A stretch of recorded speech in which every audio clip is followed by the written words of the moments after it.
The presenting sponsor of Moon Tower Soccer is FVF Law. To find out what makes FVF a different kind of injury law firm, you can visit fvf.law.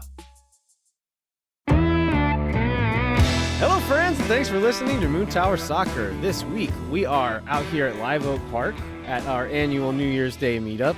We've got some pickup soccer going on, folks watching Liverpool on a TV that Jeremiah lugged out here, and people just hanging out and enjoying themselves. My name is Landon Cottom, and I'm joined, as always, by Mr. Jeremiah Bentley. Hey, everybody. I'm Jeremiah Bentley, and I think we talked about this is a pretty unique experience to be out here and being in the same place recording, which we haven't done in, 3.5 years or something now, probably? If you don't count drunkenly interviewing Mayor Adler. Yeah, I like to forget that interview ever happened. I thought I was being really smart and informative and asking good questions, and I was not. Yeah, and it's a live environment, too, so we'll see how this turns out. Apologize for any background noise. We're excited to be able to do this, and we'll have some live features later on. Yeah, so we have not recorded in 2 weeks. So going all the way back to the SuperDraft, we've got not a lot of news, but there's some stuff we haven't covered yet. Before we get started, I want to give a big thank you to the Crugnolas over here to our right, running sound for us. And looking very fancy, too. Looking very fancy. Jeremiah posted a picture of us wearing nice clothes and told people not to wear nice clothes. And as the rebels that the Crugnolas are, decided to look better than anybody else here. But they're going to be joining us on mic for Q&As if any of the audience here has any questions. If not, maybe they'll just jump on and we'll have a chat with them. All right. Let's jump into the news, Jeremiah. Okay, so let's start with Christmas. On Christmas Eve, we got smoke from Anthony Precourt, and we got a player, a goalkeeper, Stephen Cleveland from Seattle, correct? Correct. So let's talk about what you know about him as a player first, and then we'll talk about everybody's reaction, including mine, to the announcement, which I think is probably different from yours. I don't know if it's so different. We'll see. Okay. But Stephen Cleveland is a good goalkeeper. He was Stephen Fry's backup. Fry's been one of the best keepers in the league for many, many years now. And so there was a season, I think 2021, when Fry went down for most of the season with an injury. Cleveland stepped in, did a really good job as a starter for a really good Seattle team.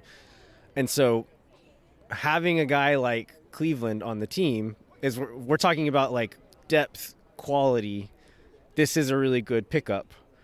I think when you add the MLS-ness to this, it makes it a kind of confusing move, right?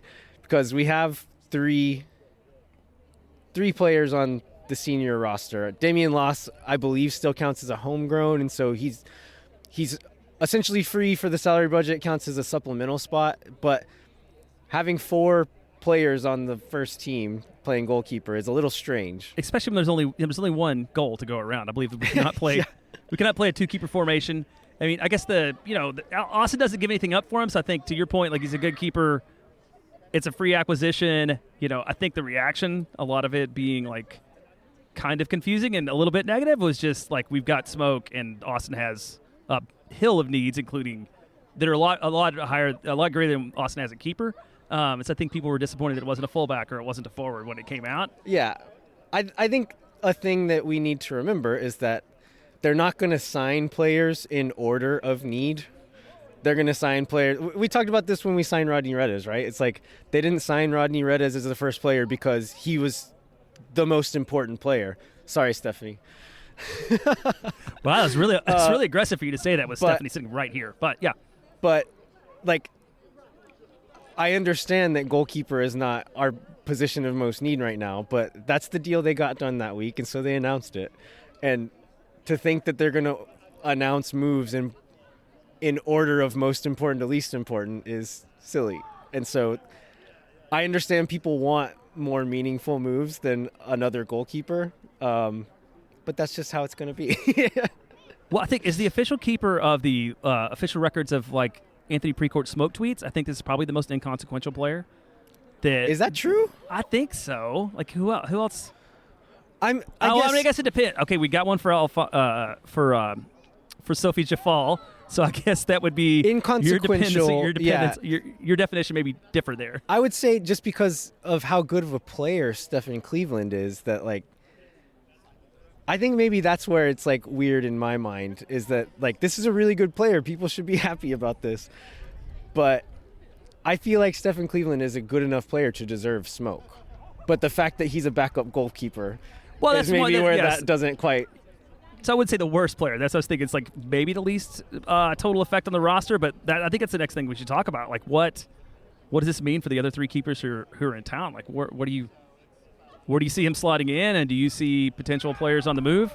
I mean, in the way it stands now, he's instant number 2 in the depth chart. I know Loss has a lot of upside and a lot of, like, people have high hopes for him, and rightfully so, but Cleveland has proved it in MLS for a really good team. And so he's instant number 2, but there's no way they go forward with all 4 of these guys. And so Mike, I think it was you that found the dog post from the Bersanos, right? The Bersanos walking their dogs in Dallas, and it said, "We're Dallas girls now." And so hint there that maybe the Bersanos are already gone. Even with that, though, like, having the other 3 still on the roster still feels really weird to me. So, yeah, I think you're probably right? Bersano has to be the clear odd man out. This is a question I've had, and I don't know. I mean, Loss is still super young. Like, do you think that there's a world where he just sits on the bench for another probably 2 more years? That seems weird. That waits would seem it out, or goes on me. Loan, maybe. Yeah. So I think the options are to either deal him, loan him, or have him play for Austin FC 2, because you don't carry 2 goalkeepers on the bench, right? And so Cleveland is that guy now. Like he's just going to be. And so if we have all 3 of those guys, I think it's either they, like, whatever their opinion of Loss is, they don't think he's ready for the big show yet, and they're going to keep him with Austin FC 2 all next year, or they have plans to loan him or do something else with him. Do you think that that deal's already made, or whatever? That decision has to be already made, right? At the point where they decided to bring in Cleveland?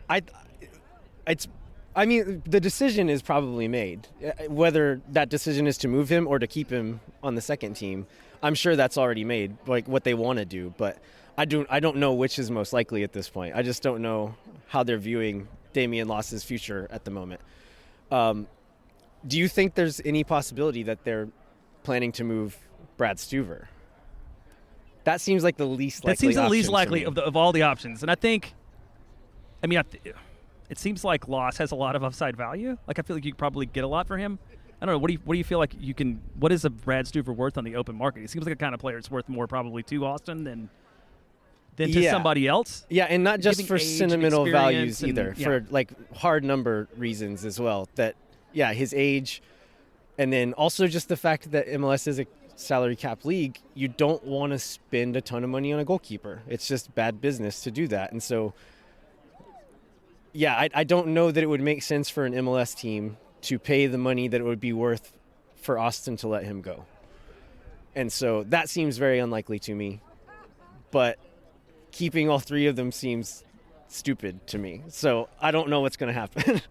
Yeah, I think the loan is the thing I would like to see the most for Loss. Loan to go somewhere to play against a club that's better than what he's going to play against in MLS Next Pro, because obviously being like keeper of the year, he's proven himself in this league. Like to see him go somewhere else and get some minutes and really Austin to get a better sense of like what he is as a player and a keeper, I think would be my preferred outcome for him there, and feel comfortable with the other 2 being here in Austin. Yeah, Adrian Healy talked me into wanting to keep Loss as the number 2. Now that's clearly not the plan, I think a loan would be my optimal outcome from this as well. All right, let's go on to Dani Pereira news. So he gets his visa. I think that was last week. Yeah, that's right. So good for him. Good for his national team career. This means he can be a full international. I guess he's probably going to be like Austin's first real deal full international.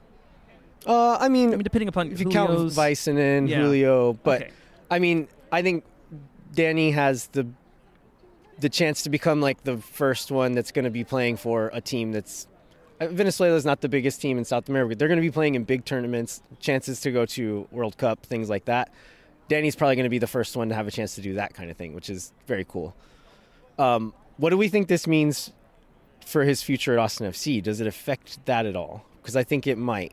Oh, I think it does. I mean, I think it opens the number of places that he can go to from Austin FC up, right? Because it's not only MLS now at this point. It's effectively the world where he can go play. Yeah, and I mean, he probably could have done that before, but this makes it easier, right? Like it makes it less complicated.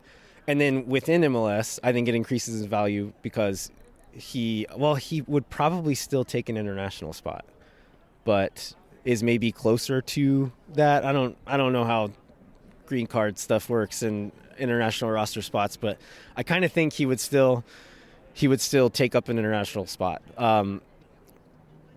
But the fact that he's might be getting shots with Venezuela national team, I think this does increase his value domestically as well. So I've been kind of checked out of internet land for the last week. What are the latest rumors on Dani's future? I mean, well, effectively, he's going to go to. I mean, the rumors are every team in MLS seems to be a candidate for him at some point. He's going to go somewhere. He doesn't know if he's coming back. I guess not LAFC now. If LAFC was really ever the leading candidate, but yeah, I would say that there's been no more progress other than different teams named. It's very much like this silly season rumor land, including I don't know if we'll get into this. There's like some even like incoming rumors where it's like somebody said Austin would be a team that should sign this international player, and all of a sudden it's like Austin connected to international player. So yeah, it's no more news than it was before. Yeah. So we'll see, I guess. I think like in the next few weeks probably. We talked a few shows back about how people shouldn't really expect much in December, and January is when it's really going to start kicking off. Well, it's January now. And so I think in the next 2 weeks there are going to be more announcements, whether it has to do with sending people out or bringing other people in. Like it should start to spice up a little bit, including maybe something about Dani Pereira. Yeah, in the last two seasons that Austin's brought, I think in 2022, Austin brought 4 players in January and early February, and then in 2023 there were 5 players. So yeah, there's a bunch of holes to fill in the roster, and there's a bunch of moves to be made in both ways. And I think you're right. I think starting probably this week and next week is when we'll start seeing those come to pass. Let's see. What else do we have here? Reports about Johan Romaña going back out on loan. There are reports from Paraguay saying he's staying at Olympia. There's reports from Argentina saying he's going to be on loan at San Lorenzo in Argentina. I don't know which of these is true or if any of them are true, but I'm happy to see that there are reports that he's not coming back to Austin. I think regardless of what's going to happen, this seems like good news to me. Yeah, I think it's good that somebody. I mean, it would be good that if Olympia wants him back because they've had experience with him. I've never really felt like it was super believable that Romaña would come back to Austin, particularly given when Josh Wolf is the coach and sort of they're falling out, and those kinds of things. But that still does leave. I mean, Austin still needs another center back at some point, right? He was a really expensive fourth option at center back, but he was like a pretty decent fourth center back. Was now with Keller being gone, and you've just got Hedges, Vicena, and Cascante. Like there needs to be somebody else coming in. When no one is around.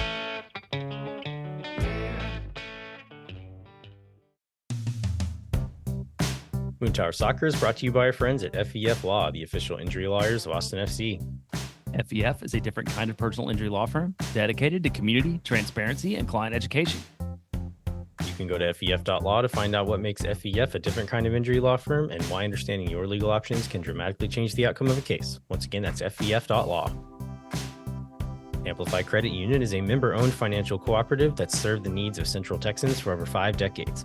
Amplify's team lives and works in the community, making them the experts on how members can achieve their financial goals.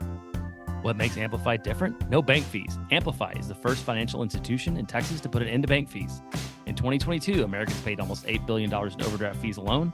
Millennials pay an average of $336 a year in bank fees, which, look, y'all, it's time for Christmas. So you put a lot, you get a loved one something that they want and something they will appreciate more than like paying some awful bank fees.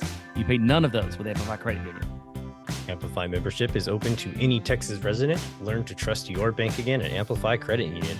To learn more, go to www.goamplified.com/moontower. Our premier sponsor, McGuire Woods Consulting, helps companies and nonprofits navigate the political process at the Texas Capitol, at the city and national level. And I told Landon this before, and I don't want it to be weird, but I heard some like McGuire Woods people talking about lobby strategy, sitting outside drinking a beer on Saturday. They seem really serious about it, like they wanted to help their clients. So good for those guys. With offices across the country and in 10 MLS cities, including Austin, Houston, and Dallas, McGuire Woods Consulting is solidly verde and black. Learn more about our friends at McGuire Woods Consulting at mwcllc.com. Yeah, we thought we had our fourth option at center back in the super draft a couple of weeks ago. And we Your spent, guy. The super draft was, I think I tweeted something along the lines of, if it weren't so funny, I think I might cry because of how we spent, I don't know how much time on Y Scout watching these top few draft picks. We spent most of a show talking about these guys. After the pick, I spent an hour telling people on the internet How smart you were. not how smart I was, but saying but that you should be happy about this. Like, this guy's a good fit for this team as far as draft picks goes. And then an hour later, he gets traded to the Colorado Rapids for $250,000 in GAM. I said on that show that Austin needs to get value out of this draft. They did that, but they sent us on a roller coaster ride in the interim there. Yeah, it was a real journey. That was, what is it, about an hour that he was in town? I think so. So it's, I guess, more of a career than Kamal Miller and Joe Corona at this point in Austin. Do you think Nate Jones knew that they were going to trade him? Like, did he think he was moving to Austin for an hour? I bet he did. Do you think? I mean, they talk to these guys and they know, a lot of them know who's going to pick them beforehand and things like that. So maybe they told him, but the way that but they weren't simultaneous moves, right? I mean, they didn't happen at the exact same time. And so I think there was a quote from Colorado saying that, like, we kind of wanted this guy, and when Austin took him, we asked how we could get him. So I think Austin picked him with the intention of keeping him, and then Colorado said, "Here's some money. I know you need money," and they took it. So if you were given the choice of Nate Jones or $250,000 a GAM, what do you take? I mean, I think the odds say that the $250K is a good decision. There's always a chance that Nate Jones becomes the next Walker Zimmerman. If in that case, like, it's a bad deal. He becomes even Kamal Miller. That's a bad deal. But if the more likely scenario, what happens to a lot of draft picks is he becomes Kip Keller. Right. We thought Kip Keller was going to become Walker Zimmerman at one point. Yeah. And that did not happen. And so if he becomes Kip Keller, $250K is excellent business. So it could, like, Austin FC could come out looking silly for this, but I think statistically speaking, they will not. Yeah, and we did get one player, Brian Farkerloon, I think. Does that sound right? I don't know. Farkerlund, I think is. I found a video of him saying it. I found a video of him saying it, but he said it. I still am not quite sure. So he's from Liberia, was most recently at UT RGV, was an all-WAC first-team player. There's a really cool video of him and his family, like, celebrating and crying whenever he got accepted or got announced as a pick, which I thought was cool. But I think we can expect a solid Austin FC 2 contribution from him, and not much more than that. Yeah, for a second-round pick, that's what you're going to expect at this point. I think that's going to be more and more what the Super Draft becomes, is a mechanism to fill out your second team.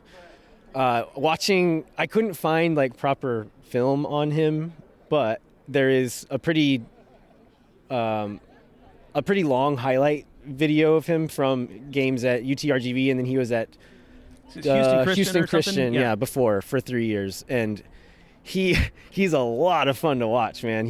He's like the player that I thought Jader Obrian was as far as style goes. Super fast, super, like, tricky dribbler. This is all against, like, smaller college teams, and so who knows how well that stacks up, but I think at the very least he's going to be a lot of fun to watch in MLS Next Pro. let's talk about MLS Next Pro. We had, I think, one player for sure move out, being David Rodriguez. Yeah, he's going back to Atlético de San Luis, which is where he was on loan from. And so they announced that he's officially going back. He was always one of the ones that we thought could maybe make that jump. But the fact that he was on loan means there's going to be a transfer fee involved if they did want to bring him back, which you don't really want to get in the business of paying transfer fees for supplemental roster spot guys. So it seemed unlikely. So I wish he would have maybe gotten a chance with the first team, but I also understand why he's not. And this kind of seemed like the more likely thing to happen all the time. Yeah, and he will be, I guess it's just because this is the syndrome with like everybody, you know, he's our first. Are you cold, Landon? I'm very cold. You're shivering. While you're talking at this point, I'm going to put my jacket on. Yeah, you know, he's part of our first MLS Next Pro squad. You know, it's a team that won a championship. I think it's a team in this season where the first team did not bring a lot of joy to Austin FC fans. I think just the environment and all the players and the club that came out to St. David's for Palmer Field at St. David's Performance Center really brought a lot of joy, and so I think people are like super attached to him, but they will probably be sad to see him go, but we'll probably forget about him too in a couple of years when the next group of players comes through. And we also got Sebastian Pino, we think maybe is going to move up to the first team. Well, I mean, there was some Twitter reports saying that he's going to be in preseason with the first team, camp, right? Or like a trialist, maybe. That's not surprising, right? Yeah. We kind of expected that to be the case. I'm sure there's going to be a lot of the guys still in contract with the second team who will go to preseason with the first team. So it's not surprising, but it would be really good for Austin FC if Pino could like take a big step up and be that third striker slot. And so talking about like bringing in these like mid-salary free agents or something like that, and then maybe going after a big striker in the summer, if you can fill that spot with someone like Pino, a supplemental spot, super cheap like Pino, if he can make that leap, that's great. But I don't think we should put too many eggs in that basket just because it's a big jump. MLS Next Pro to MLS is a really big jump, and so he was good in that league, but I don't think we should expect him to be a real game changer in MLS just 1 year later. But I think for Austin to be one of the leading clubs in the league, like these are the kind of moves that are going to have to pan out at some point. Yeah. Because like Austin keeps like sort of rolling the dice on these, like maybe it'll work out, maybe it won't kind of deals. And so far it's pretty much been no, they haven't worked out. It's like being able to hit on a guy like Pino. I mean, Stuver was a little bit like that early on, you know, and John Gallagher is too. Like there's a couple of them, but for the most part, like Austin has not created a lot of value out of their roster. So you just like hopefully, you know, Roto knows what he's doing, and this will pay off, and this will be a chance to like create some value and reallocate some resources in other places. Yeah, you make a good point about like the kind of moves that need to happen in this offseason. It's going to be like kind of those mid-tier, like kind of dice roll guys that they need to do well on in this window. I don't think they can turn the roster around enough to like be real contenders this season. But if they play their cards smartly, they can be a much better team this year than they were last year. With like guys like Obrian, if they can make a few more moves like that, if you turn Rodney Redes into Obrian, you turn Maxi Arruti into someone who actually scores goals. If you turn like the guys going out into productive pieces, they don't even have to be world changers. Decent contributors, then that makes this team a lot better. Moon Tower Soccer is brought to you by Covert Ford. The Coverts have been meeting the needs of local car buyers for 114 years because of their service, financial expertise, and support after the sale. In addition to supporting car buyers, Covert's an important part of the soccer community and the official automotive partner of Austin FC. This week, we want to talk to you about a Ford F-150 XLT. You can get it for 2.9% APR for 72 months, plus no payment for 90 days. This is stock number 2231529. Advertised price is $44,648. With MSRP, dealer discounts, and rebates, you can get this again for 2.9% APR for 72 months and no payment for 90 days. See dealer and website for complete details. If you're in the market for a new or used vehicle, be sure to check out covertford.com.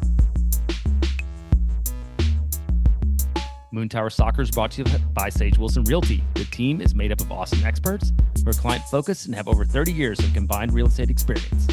If you or someone you know are in need of Sage Real Estate advice in Austin, talk to our friends at Sage Wilson Realty. Be sure to check them out online at sagewilson.com.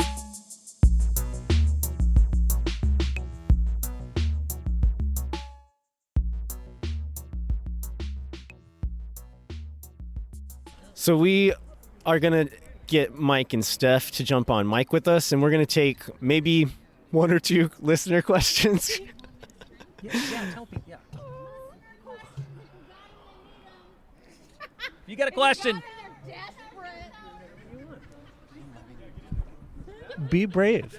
Be brave and ask a question. Okay, we've got a few people coming up to ask a question. Please say your name into the microphone and tell us your question. Hi, my name's Chris Wellhausen. I've never heard of this show, but was walking by. Just walking by. And thought I would ask. So I guess my question is, what's this show about? Or I'm just kidding.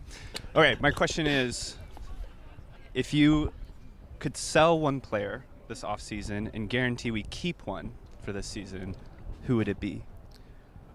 Or who would each be? I'm going to ask a nerdy, boring question in return. I'd expect nothing less. We're assuming that we're getting the amount of money that I think this player is worth? I think based on this team's history, you should not assume that. I think selling. Like Dani is a guy that he's probably like peak value at the moment. You want to sell him. I don't. We're gonna sell him at some point. This show sucks. That's a horrible. I'm just kidding. So you would sell Dani? I think he's like max value right now. A guy like Owen, I think Owen will be worth money one day. I don't think he is right now. So, Who would you keep? Like you could protect one player this season. Luckily, nobody wants any of our players. So, my answer is Dani for both of them. I thought Dani was the second. I was like, oh, this guy's crazy. What about you, Jeremiah? Look, I will assume that somewhere in this world somebody sees some value in Alex Ring, and that would open up a lot of roster flexibility. I don't know that is like true, but I think that's like a position where we have a little bit of extra depth, and we know he's making a lot of money, and that would free up a lot of space. That would be my sell. My keep. I mean, it's always going to be Sebastian Driussi. I mean, I do not want him to go to what was the rumor, Leeds or wherever. Like, yeah, he doesn't need to go back to the Premier League. Like, we need to keep him around because that's the central building block of this team. I can live with that answer. Thank you. From the Swoon Tower contingent, I would want to sell, Jossie, and keep, I'm torn. I want to keep John Gallagher. Mike's winning so far. There are right and wrong answers to this. Great. I am going to sell. Kip is like the only person, and he's already gone. So like, I'm gonna double sell Kippy. So I'm the only one who like my predictions are coming true. Pretend this came out 2 months ago. Sell Kippy and keep Julio for fashion for both answers. A pick for the people. After we sold Tarek, we really lost a lot of Instagram ability, so I'm all for that one. Thank you. Good luck with your show. All right, who's got the next question? This one's for the Swoon Tower folks here. We have a core of 4 goalkeepers at the moment. Matt Bersano, Brad Stuver, Damian Loss, and then our incoming signing, Stephen Cleveland.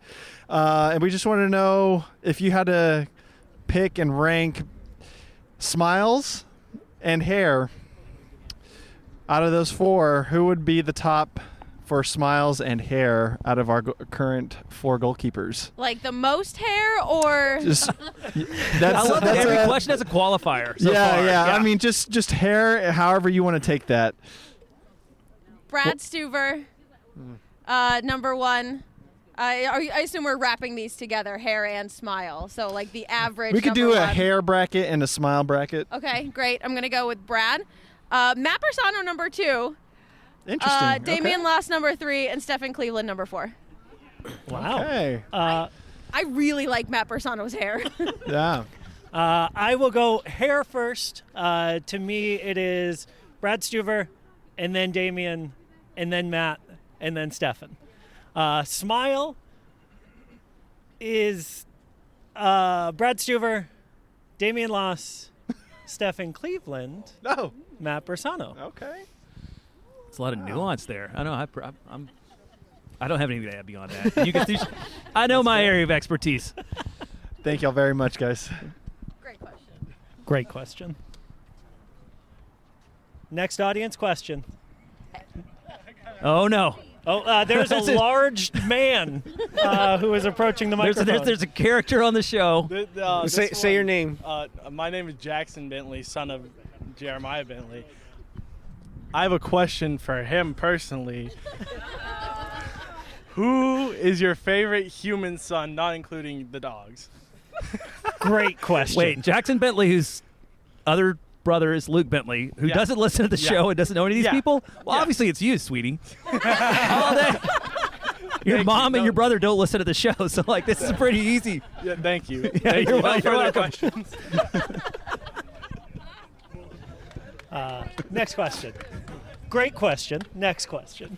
Good afternoon. Timothy English Black here. Nice to talk with y'all. My question is about Jean Kolmanich. So he has an upcoming expiring contract, I believe, summer of 2024. What are y'all's thoughts on whether or not we'll renew him? And also over/under on assists for the season? I'm going to leave it to y'all to establish a bar. I want to group fact check. Is he actually out of contract in the summer? I'm pretty sure I saw July 2024. So I'm concerned because that's one of our most handsome boys and concerned. We could all be concerned for many reasons about that. Yeah. This changes the depth chart a lot if that's true. Also the handsome boys depth chart. Yeah, absolutely. No, I did not even think to look if we had any summer expiring contracts. If that's right, either way, like going into the season with Jean Kolmanich as the only option at left back scares me a little bit. I would really like to see them bring in someone to either definitely start over him or at the very least compete for a starting spot with him. I think he's got like some really good tools, but he's not a complete player, and he's going to need to like take a step up from when was the last time he played? After his ACL, which I think was like early on last season. Early 22, right? Yeah.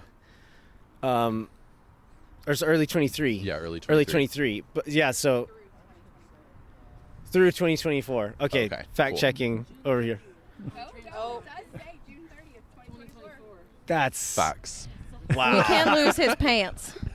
Yeah, there's a real concern that I have for the tight jeans market in Austin if he leaves in the summer.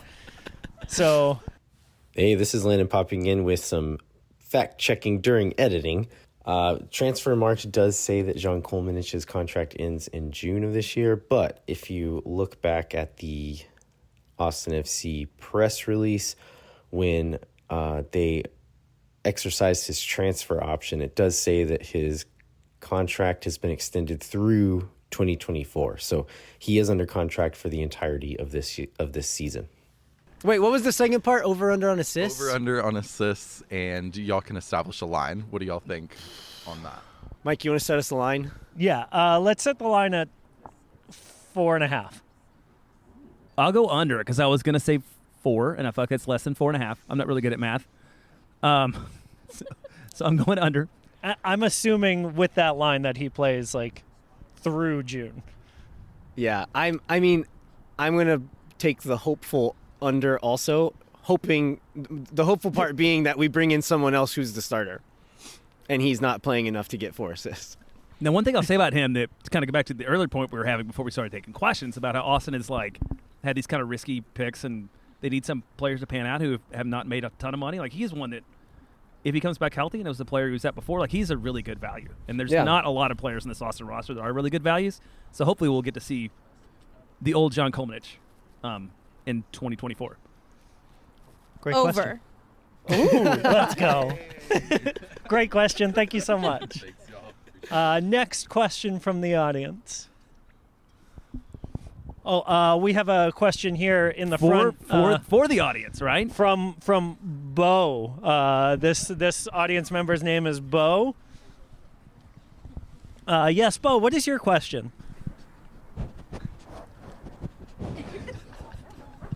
Oh, what a great question. Y'all, what do you think? I'll pass it to you first, Jeremiah. Thank you, Mike. Absolutely, Bo. That is the kind of insight that you don't get everywhere.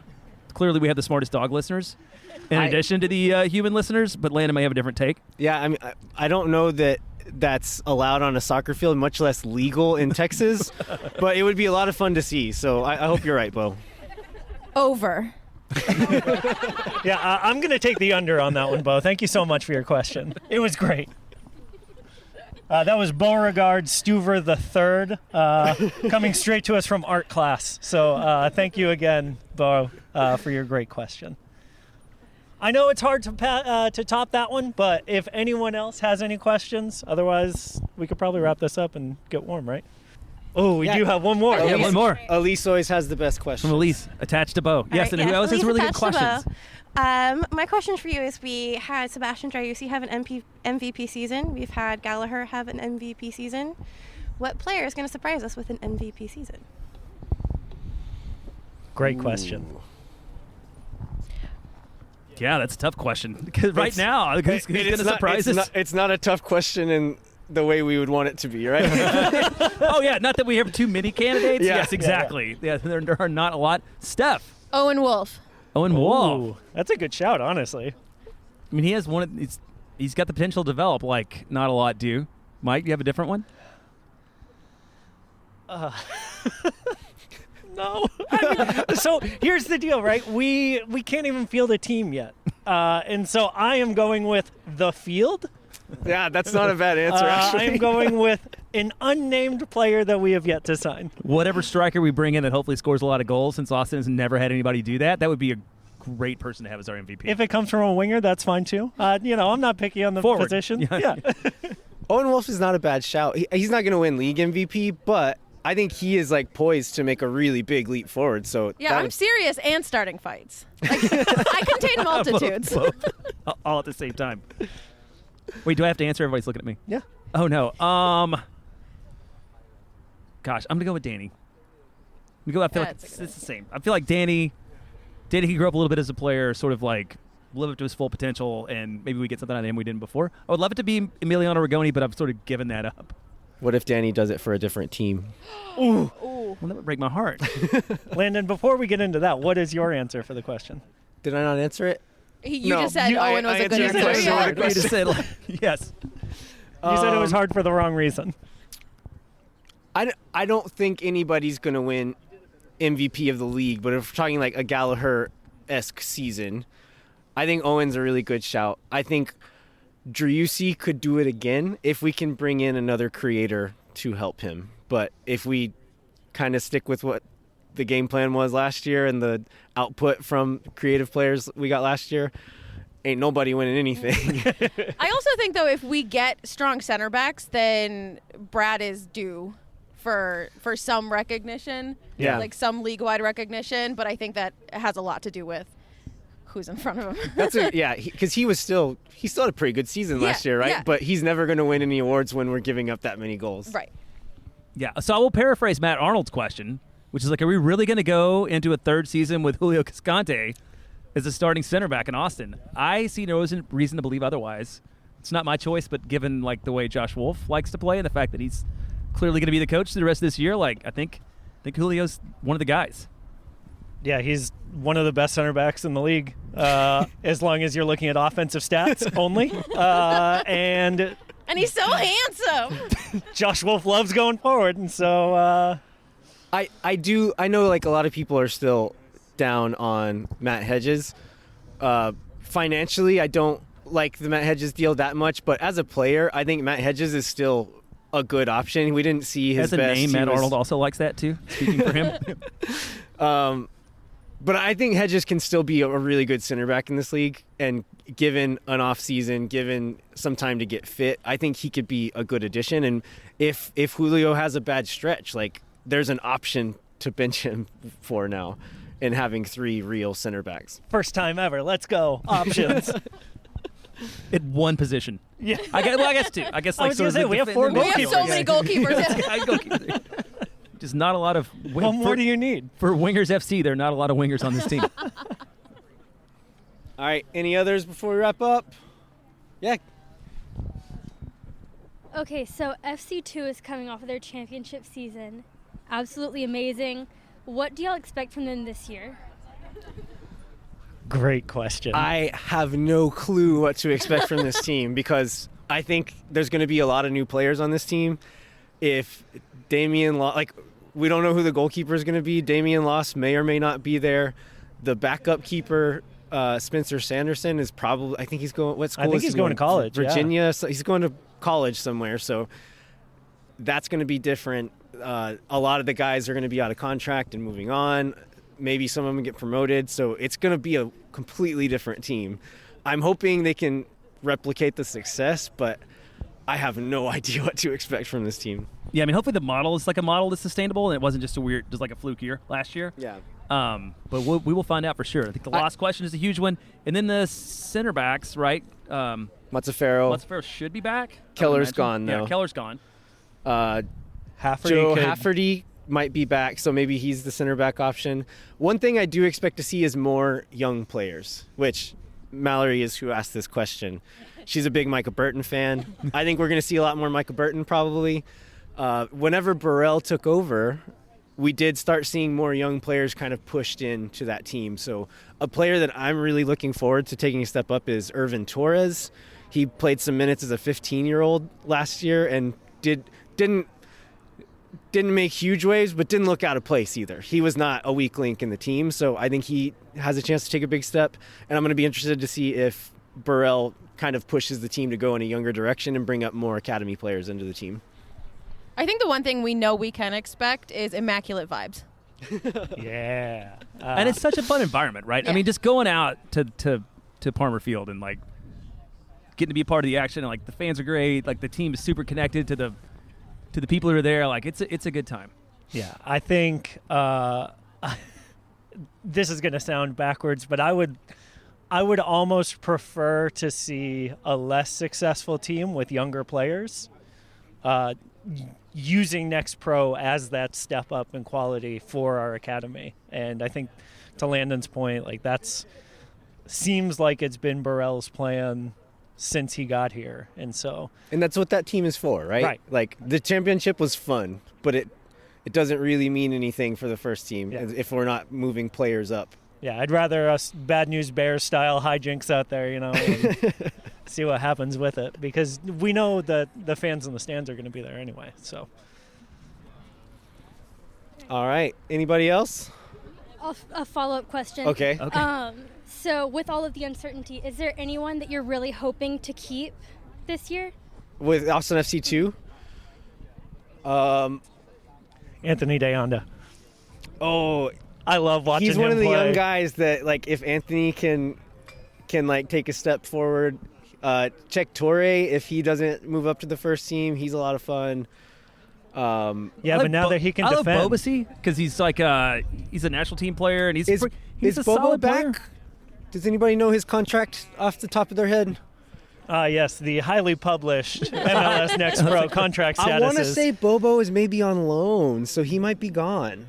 I don't know this off the top of my head, but he's training wherever he is. He's training right now. His Insta is full of tech, highlights.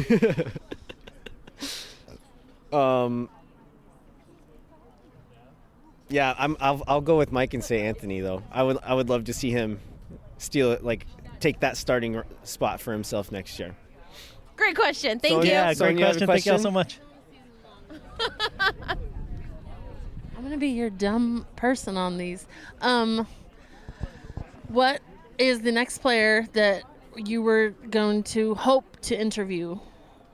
Oh, The next player that we hope to interview? Well, we've Mhm. got to ask out, so I think we can say that. yeah, we'll put pressure on him. Yeah, exactly. Cam, Ryan, if you're listening to this, let's have Ethan Finley. That's Oh, yes. he was the Okay. next. He has been the next guy on our list for a little while. And we kind of didn't get to him during the year, but we would love to have him on, sort of leading into next season. And obviously, we would like to have Brad Stuver back for the 4th annual interview right before the season starts. too. Backup goalkeeper Brad Stuver. Backup goalkeeper Brad Stuver. Yeah. No. This is not a Damian Loss joke. This is a joke about him being our first player. I know, first but with interview Steph ever. in Cleveland, there's potential for competition at the spot this year. That's good, though. Might be a sore That's subject. good. I just, That's good. I meant it as a joke of us getting him as our first player. I'm not trying to start controversy here. I have a follow-up. Who is... I won't ask you to name the worst guest you've ever had, but on Slack, I guess, since that's your... I don't know. I guess that's how you would get the immediate reaction. Who is the most controversial guest? The most controversial If we had person we've controversial interviewed? guests, we're gonna go like modern era as well, because I think there are probably a lot of controversy in the early days. Oh, I'll tell you the most controversial person we've ever interviewed was, for sure, although it wasn't on this show. But we went back and listened to the old Austin Anthem shows, and we used to have Alexi Lawless doing the opening, like, Dear Grackles, put the queso down and listen to the Austin Anthem podcast. I think about now, like, the reaction if we had Alexi on and what that might be like, I think would be like ready-made. And for a long time, I bragged about him as being like the most famous person in my phone. And at some point, I'm like, maybe that's not it's not a point that I want to celebrate anymore. Great answer. Yeah, I think for Swoon Tower, it's probably Roy Kent. He just such a diva on the show. Oh my gosh, such a diva. If you work with Roy Kent, you know. This is Roy Kent the dog, not the fictional soccer player. Yeah. Yeah, you know, it's a far stretch to have a fictional TV character on our podcast and not a dog. Yeah, come on. That one's obvious. Come on. All right, I think we can wrap it up now. People, thanks so much for coming out. Thank you to Jeremiah for doing a lot of the heavy lifting to this, because I was out of pocket for so long. To Mike and Steph for joining us and also running audio here. To Richard for helping us out with beer. And then to all listeners at home who are not here, thanks so much for all your support. This means a lot to us. This is so much fun to get to do, so much fun to come out here and kind of share this experience with all of you. And thank you. All right, and especially thank you to the people that are here. Oh, absolutely. All right, well, we will be back in 1 week. Normal schedule next week. Normal schedule next week. Back in studio, not outside in the cold. And hopefully with some more news. Maybe not, but maybe. We'll see. Until then, I'm Landon Cottom. I'm Jeremiah Bentley. I'm Steph Crugnola. And I'm Mike Crugnola. We'll catch you next time. When no one is around. Thanks, y'all. When no one is around.